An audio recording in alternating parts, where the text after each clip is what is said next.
Hello guys, इस बार मैं आपको जिस बुक के बारे में बात करने वाला हूँ उसका नाम है पाउलो कोएल्हो अल्केमिस्ट। मैं आपको इस किताब का रिव्यू और समरी दूंगा और अंत में आपको बताऊंगा कि किताब आपको पढ़नी चाहिए या नहीं। तो शुरू करते हैं। ये किताब हमें हमारे सपने को पाने की राह को समझाता है, जो हमें बताता है कि अगर तुम अपनी नियति को समझकर उसे पाने की कोशिश में लगे रहते हो तो सारी दुनिया तुम्हें उस तक पहुँचाने में काम में लग जाती है। पर तुम्हें यह समझना पड़ेगा कि तुम्हारी नियति क्या है। अब कहानी की स्टोरी में आते हैं। हमारा मेन कैरेक्टर एक लड़का है जिसका नाम सैंटियागो है। इस पूरी कहानी में उसका नाम खाली एक ही बार लिया गया है। खैर, ये लड़का एक गड़िया है, वही भेड़ बकरी चलाने वाला। असल में उसे पूरी दुनिया घूमने थी तो बन गया गड़िया। अब कहानी की स्टोरी में आते हैं। उस लड़के को एक सपना आता है, कहीं दूर दराज पिरामिड में छुपा हुआ खजाना दबा हुआ है जो उसे पुकार रही है। पहले तो उसने सपनों पर ध्यान नहीं दिया, पर जब बार बार उसे एक ही सपना आता है उसे समझ नहीं आता कि ये हो क्या रहा है। पहले तो उसे समझ नहीं आता कि हो क्या रहा है, उसे सपने बार बार क्यों आ रहे हैं। फिर उसे याद आता है कि एक वृद्ध महिला है जो लोगों के सपने के बारे में उन्हें बताती है, वही हाथ देकर उनकी ख्वाहिश बताने वाली। फिर क्या था, लड़का उसके पास चला जाता है सपनों के मतलब जानने के लिए। वृद्ध महिला, सपना ईश्वर से हमसे बात करने का तरीका है, वो हमसे हमारी भाषा में बात करती है। वह जो भी कहता है मैं उसे बखूबी उसकी व्याख्या कर सकती हूँ। हाँ, अगर उसकी बातचीत सीधे तुम्हारी आत्मा से है तो फिर केवल तुम उसे समझ सकते हो। बहरहाल जो भी है, तुम्हें राय देने की मैं फीस जरूर लूंगी। अपने सपनों के बारे में मुझे विस्तार से बताओ, फिर शायद मैं तुम्हें बता पाऊँ कि तुम्हारे सपनों का क्या मतलब है। उसने वृद्ध महिलाओं को विस्तार से बताया कि उसे एक सपना आता है जो कहीं दूर दराज पिरामिडों में एक खजाना दबा हुआ है जो उसे पुकार रही है। वृद्ध महिला कुछ देर खामोश रही, फिर उसने बोला कि मैं अभी तुमसे कोई पैसे नहीं लूंगी, मगर खजाना मिल जाए तो उसका 10वां हिस्सा तुम मुझे दे देना। इन सपनों का क्या मतलब है यह तो बताओ। अगर तुम्हें जानना है तो तुम्हें कसम खाना पड़ेगा कि तुम अपने खजाने का 10वां भाग मुझे दोगी। फिर क्या था, उसने कसम खा ली। वैसे भी उसके पास कौन सा खजाना था। तुम्हें पिरामिड मिस्र जरूर जाना चाहिए और अगर तुम उसके पास चले गए तो तुम्हें खजाना जरूर मिलेगा और तुम अमीर हो जाओगी।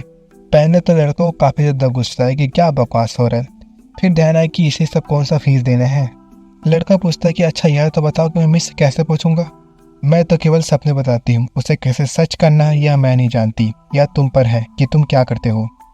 और अगर मैं कभी मिस्र पहुंचा ही नहीं तो तुम मुझे कुछ भी मत देना। वैसे भी ऐसा कोई पहली बार नहीं हो रहा है। फिर क्या था, लड़का वहां से चला जाता है। वह खुश था कि कम से कम उसे इस वृद्ध महिला को कोई पैसे देने नहीं पड़े। पर अब सपनों का क्या, इसी बारे में शांति से बैठकर सोच रहा था। उसे यह सब कुछ बकवास लग रहा था। कुछ वक्त बाद वहाँ एक बूढ़ा आदमी आता है जो उसके पास आकर उसके 2 घूंट मदिरा मांगता है। लड़का बिना सोचे समझे उसे अपनी बोतल निकाल कर दे देता है, बस वो छुटकारा चाहता था। पर बुढ़ाओ तो बातचीत की मूड में था, पहले तो इधर उधर की बात करता है।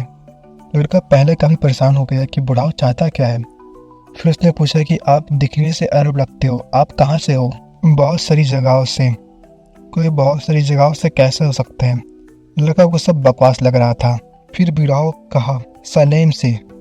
लड़के का मन में आ रहा था कि सलेम पड़ता का है, पर उसने पूछा नहीं, कौन इतना दिमाग खराब करे। तुम्हारे पास कितने भेड़ है। काफी, लड़के ने जवाब दिया।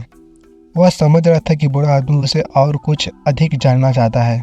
उसे गुस्सा आ रहा था, पर कर भी क्या सकता है। उसकी बातचीत का सिलसिला शुरू हो गया था जो उसे करने का बिल्कुल मन नहीं था। फिर बूढ़ा कहता कि अगर तुम मुझे अपने भेड़ों का 10वां भाग दे दो तो मैं तुम्हें छुपे खजाने का रास्ता बताऊंगा। पहले तो लड़कों को लगा कि आज जरूर उस वृद्ध महिला का पति होगा जो उसे पैसे निकालने आया है, जो उसे खजाने के बारे में बात कर अच्छी रकम निकालने आया है। इससे पहले कि लड़का कुछ समझ पाता, बूढ़ा आदमी ने झुककर एक छड़ी उठा ली और रेत पे कुछ लिखने लग गया। उसने उस सब को पढ़ना शुरू कर दिया जो वो बूढ़ा आदमी अपनी छड़ी से रेत पर लिख रहा था। लड़के ने पढ़ा अपने पिता का नाम, अपनी माता का नाम और अपने गुरुकुल का नाम।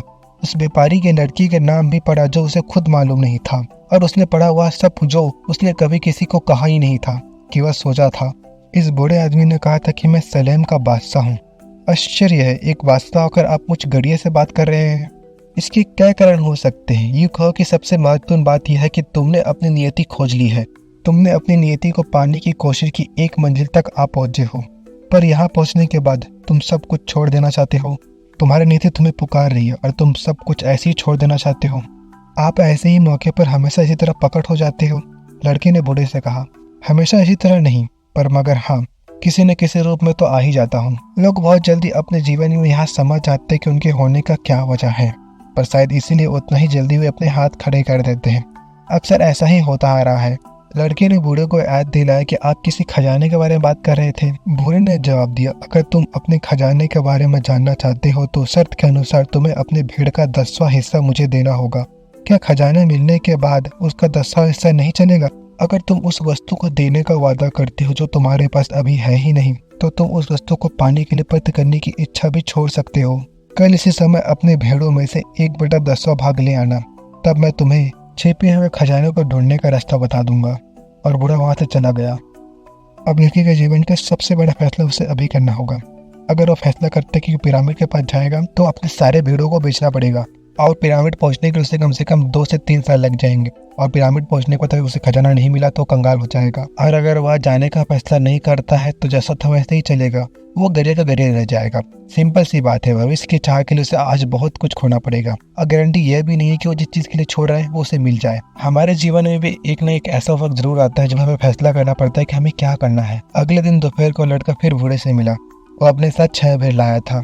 उसने जाने का तय किया था। खजाना कहाँ है? लड़के ने पूछा।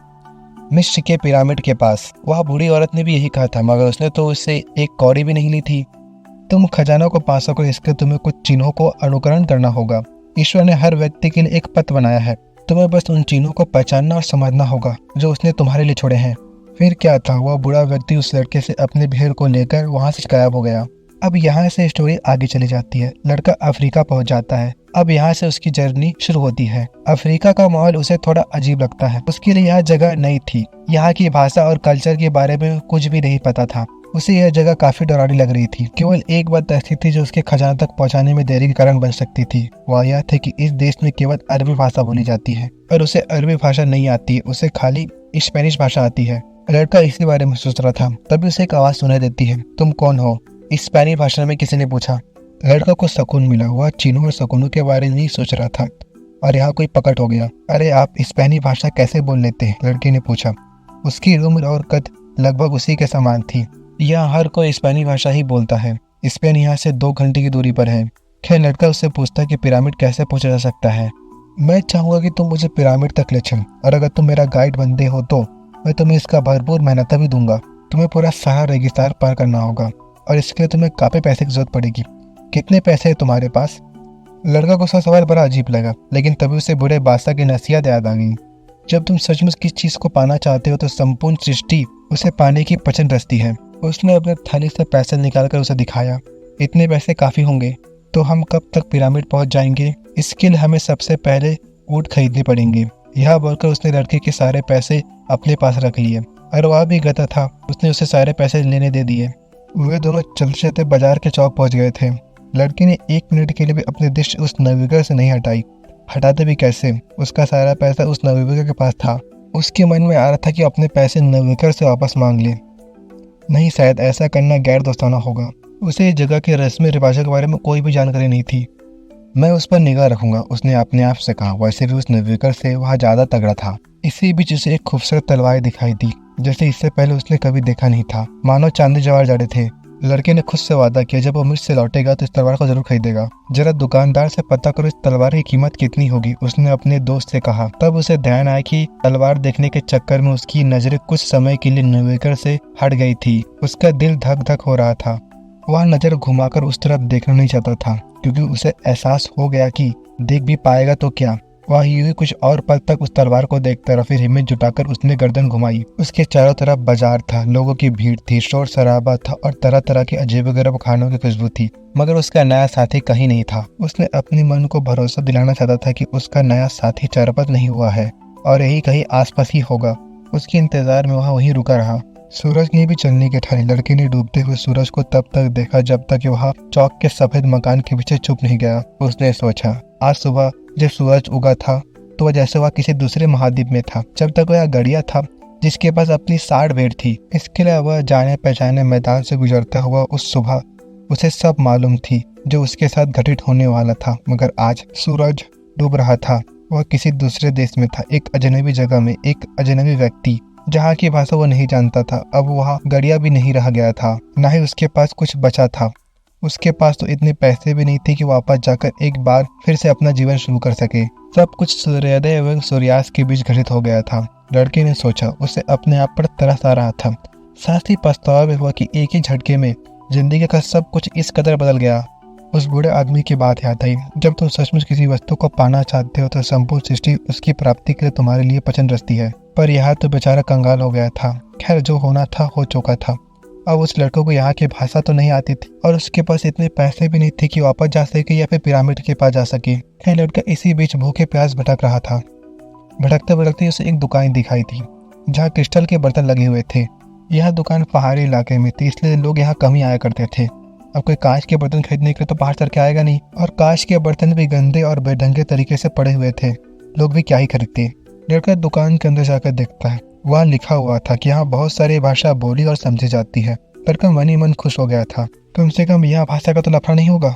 खैर, लड़का दुकानदार से कहता है, अगर आप कहे तो मैं शो विंडो में लगी कांच की बर्तन को साफ कर दूं, बदले में आप मुझे थोड़ा सा खाने दे देना, बस। व्यापारी ने कुछ भी नहीं कहा। अब लड़के को तय करने उसे क्या करना है। उसने अपने थैली से जैकेट बाहर निकाली। उसकी इस रेगिस्तान में क्या ही जरूरत थी, और उसी से वो कांच के बर्तन साफ करने लगा और आधे घंटे के भीतर उसने शोर में पड़ा सारा बर्तन साफ कर दिया। इसी बीच वहाँ 2 कस्टमर भी आए और वहाँ से कुछ क्रिस्टल के बर्तन खरीद के चले गए। जब वो शो विंडो में रखा सारा क्रिस्टल को साफ कर चुका था, तब उसने दुकानदार से कुछ खाने के लिए मांगा। क्रिस्टल व्यापारी ने लड़के से कहा, आओ चलो कहीं खाना खा लेते हैं। फिर व्यापारी कहता है, तुम्हें कुछ करने और खाना मांगने की जरूरत नहीं थी। कुरान का असर किसी भूखे व्यक्ति को खाना खिलाना ये मेरा फर्ज बनता है, तो फिर आपने मुझे चीजें क्यों साफ करनी दिए? इसलिए क्योंकि क्रिस्टल सचमुच गंदे थे। इसके लिए मुझे और तुम्हें यानी हम दोनों को अपने दिमाग के नकारात्मक विचारों की भी सफाई करनी थी। खाने के बाद व्यापारी ने लड़के से पूछा, क्या तुम मेरे दुकान में काम करोगे? जब तुम काम कर रहे थे तभी 2 ग्राहक मेरे दुकान में आए थे। मैं समझ गया हूँ कि एक अच्छा शकुन है। तुम मेरे लिए काम करना चाहोगे? व्यापारी ने एक बार फिर से पूछा। आज का पूरा दिन मैं आपके यहाँ काम करूंगा, लड़के ने जवाब दिया। मैं पूरी रात काम करूंगा और सुबह होने तक मैं आपके दुकान में रखे एक एक क्रिस्टल को चमका दूंगा। बरसते बदले में आप मुझे इतना पैसा दे देना कि मैं मिस्र जा सकूं। व्यापारी को हंसी आ गई। भले ही तुम साल भर मेरी क्रिस्टल साफ करो, भले ही हर क्रिस्टल बेचने पर तुम्हें कमीशन भी कमाओ, फिर भी तुम मिस्र जाने के लिए कर्ज लेने की जरूरत पड़ेगी। यहाँ से वहाँ तक हजारों मील लंबा रेगिस्तान फैला पड़ा है। व्यापारी ने लड़के को गौर से देखा। उसने चेहरे पर चमक उड़ चुकी थी। मेरे बच्चे, अगर तुम चाहो तो मैं तुम्हारे देश तक लौटने का किराया दे सकता हूँ। लड़का चुप ही रहा, फिर उठा, अपने कपड़े ठीक किए और थैली उठा ली। मैं आपके लिए काम करूंगा। फिर एक लंबे अंतराल के बाद कहा, मुझे पैसे चाहिए भेड़ खरीदने के लिए। लड़के को किचन व्यापारी की दुकान में काम करते 1 महीने हो चुका था, मगर वह समझ सकता था कि यह कोई काम ऐसा नहीं जिससे उसे खुशी मिले। मगर लड़के ने नौकरी नहीं छोड़ी, पर हिसाब ही लगा रहा था कि अगर इसी तरह काम चलता रहा तो उसे भेड़ खरीदने के लिए पूरा 1 साल लग जाएगा। लड़के के दिमाग में आइडिया आता है तो व्यापारी के पास चला जाता है। मैं क्रिस्टल के लिए एक शोकेस बनाना चाहता हूँ। हम उसे दुकान के बाहर सजाएंगे और उन लोगों को आकर्षित करेंगे जो पहाड़ के नीचे से ही गुजर जाते हैं। पहले तो व्यापारी से मना कर देता है क्योंकि उसे डर था कि बाहर क्रिस्टल को रखने से टूट जाने का खतरा हो सकता है, पर बाद में लड़के को शोकेस बनाने की अनुमति दे ही देता है। धीरे धीरे कर दुकान में लोगों का आना जाना तेजी से बढ़ता गया और बिक्री भी तेजी से बढ़ती गई। इसी बीच लड़कों को एक और आइडिया आया। उसने कांच के गिलास में चाय बेचना शुरू कर दिया। जो व्यक्ति पहाड़ से लेकर दुकान आता, कांच के गिलास में चाय पीकर उसे मजा ही आ जाता और नज़ारा भी यहाँ काफी अच्छा था।